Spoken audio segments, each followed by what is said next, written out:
Currently Kirkland, your source for city news and events in the community. With Erica Sanford at the news desk, stay up to date with weekly news reports on what's happening in Kirkland.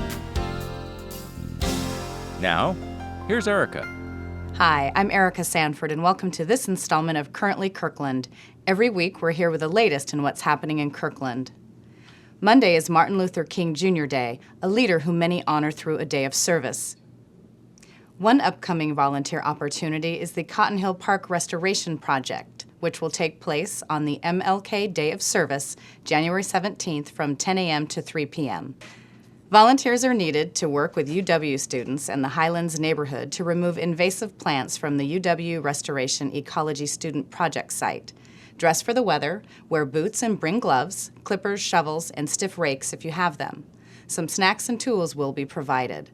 Those under 14 require parent supervision, and those between the ages of 14 and 17 must have signed permission from a parent if unaccompanied by an adult. Contact Karen at tinyisland.com with any questions. For more information on MLK Day or for more service ideas, visit mlkday.gov. The City of Kirkland also offers numerous volunteer opportunities. To learn more, visit the city's website under the heading Volunteer. Nominations are now being accepted for the Kirkland Cultural Council and Mayor's first annual CACHET Award. The CACHET Award, which stands for Collaboration of Arts, Culture, Heritage, Education, and Theater, honors Kirkland businesses, organizations, or individuals who exemplify the spirit of CACHET by fostering a vibrant arts culture and/or heritage community. Nominees must live, work, or do business in Kirkland or its annexation areas and have made a significant contribution to the Kirkland arts, culture, and heritage community during 2010. Kirkland Mayor Joan McBride and the Kirkland Cultural Council will present the CACHET Award on Monday, March 7, 2011 at 5:30 p.m. at Heritage Hall in Kirkland.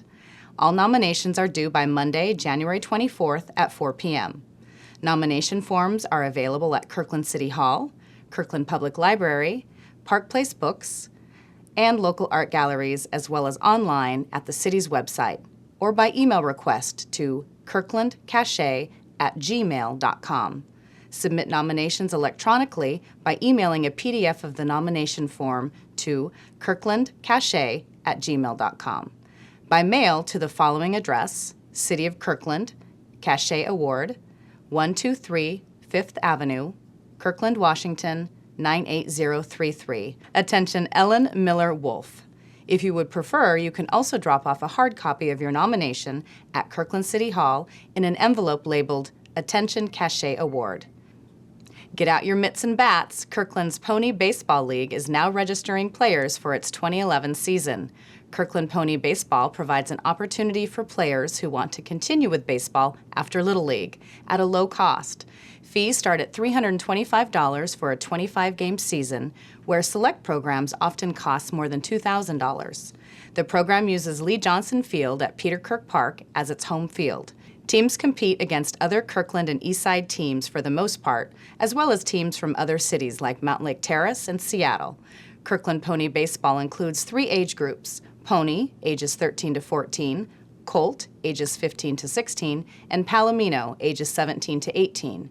Within the Pony division, there are 2 levels: Olympic, which is more competitive and requires a tryout, and Cascade. There is also a more competitive level for 13-year-olds called Pony 13. All children residing in the Lake Washington School District are eligible to play. Tryouts will take place in late January, and teams will be formed by February 15th. The Pony and Colt seasons start in late March and continue through early June. Palomino play starts after the school baseball season ends and extends into the summer.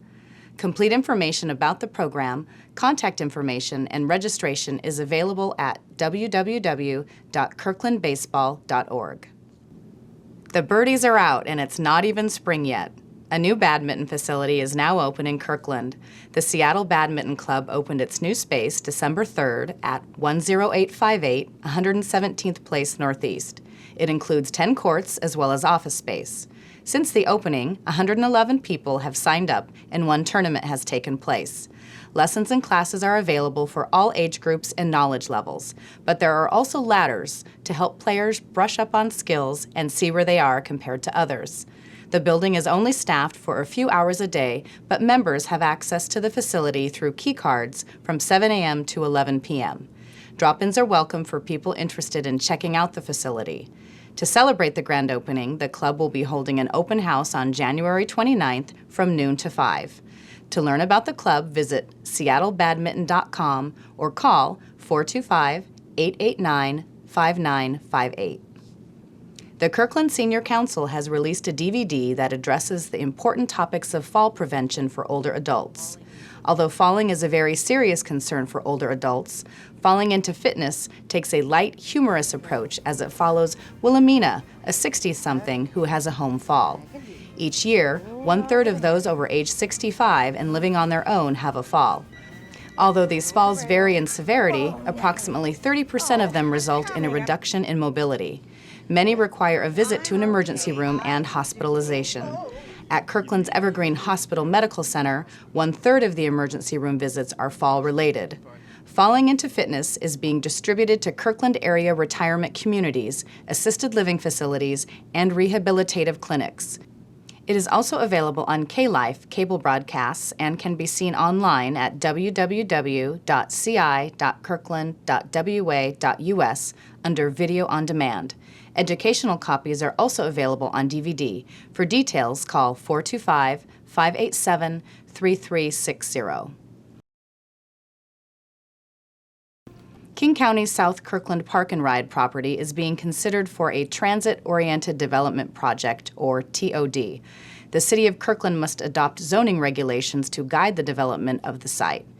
Transit-oriented developments create housing near transit hubs that make it easier for people to use a nearby transit system and reduce personal vehicle commuting. The property, located at the southernmost end of the City of Kirkland, is about 7 acres in size, with approximately equal portions of the site lying within the cities of Kirkland and Bellevue. Only the Kirkland portion of the site is being considered for transit-oriented development. The site is currently developed with 603 parking stalls and a transit facility. Federal Urban Partnership funding of $6.25 million is available to King County for the improvement of the facility as a TOD. This federal funding, combined with regional housing funds and private funds, would provide financing for the addition of 250 parking stalls and a mixed-use development with about 200 multifamily housing units and some retail spaces. The City of Kirkland is hosting informational meetings on Thursday, January 20th at 7 p.m. at Northwest University in the Health Science Center Room 233, and on Tuesday, January 25th at 7 p.m. at Kirkland City Hall, Peter Kirk Room. Representatives from the cities of Kirkland, Bellevue, and King County will be present. Attendees are asked to identify issues in zoning code provisions that would help to address compatibility within the neighborhood, land use issues, and site and building design. Information about the zoning regulation adoption process is available at www.ci.kirkland.wa.us. You can also subscribe to receive email updates about the project or submit your comments. Mayor Joan McBride gave her State of the City speech January 11th at a luncheon hosted by the Kirkland Chamber of Commerce. In her speech, McBride acknowledged progressive strides made by the city this past year, including annexation. On May 30th, we will go to sleep as a cozy little town of 48,000, and we will wake up the next day a bustling city of 85,000 people. We will be the 12th biggest city in the state, and we will be the biggest city in the Fighting First Congressional District. Improvement of the Totem Lake Business District. Totem Lake. For too many years, we were caught up in every other part of the city except our Totem Lake Business District. Starting with our Totem Lake Symposium in September, the council has made the revitalization of Totem Lake a priority, and we are building a work plan to implement some of the great suggestions from that symposium. And the redevelopment of Park Place. We also reaffirmed our support for the redevelopment of Park Place. She also spoke on the economic crisis and budget shortfall and ways in which the city is dealing with these issues. McBride emphasized looking toward the future and announced plans to expand small business areas, create a Totem Lake safety campus, and support the transit-oriented development at the South Kirkland Park and Ride. She also touched on a few controversial issues, including the Transportation Benefit District, TBD, imposing a $20 fee per vehicle in the city to maintain roads, and school impact fees for the Lake Washington School District. Throughout her speech, the mayor focused on cultivating the business climate and promoting the idea that Kirkland is open for business. Late-night closures of the State Route 520 floating bridge will take place during the next 5 weeks. The bridge closes at 11:59 every night and reopens at 4 a.m. the following morning. At this time, all eastbound lanes from Montlake Boulevard in Seattle to 92nd Avenue Northeast in Medina are affected during the closures. During these closures, crews are installing conduit, good-to-go pass readers, photo tolling equipment, and overhead electronic toll rate signs on and near the east high-rise of the bridge. There will also be 3 weekends of overnight closures on Friday and Saturday nights, beginning the weekend of January 21st through 22nd. Those weekend closures begin at 11:59 p.m. and last until 7 a.m. on Saturdays and 7:30 a.m. on Sundays. Drivers should take alternate routes such as I-90, I-405, I-5, and SR 522 during the closures. Updated information and links are available at the website on your screen. In light of the recent snowfall, the City of Kirkland would like to remind residents of the numerous resources available to help you prepare for emergencies and inclement weather. The 24-hour emergency hotline at 425-587-3767, emergency updates on Kirkland TV, channels 21 and 75 on Comcast, and 31 and 32 on Frontier, and electronic reader board signs at fire stations 21, 22, 26, and at the North Kirkland Community Center. On the Kirkland City website, www.ci.kirkland.wa.us, you can sign up for email alerts and neighborhood e-bulletins. The website also has a host of useful information, as well as links to other valuable resources like TakeWinterByStorm.org and the Regional Public Information Network website, www.rpin.org. Remember, you can access any of these programs online. Just visit the city's homepage and click Watch On Demand Programming. We'd also love to hear from you. If you have any news tips, suggestions, or any comments, please send them to kirklandtv@ci.kirkland.wa.us. Thanks for watching. We'll see you next time.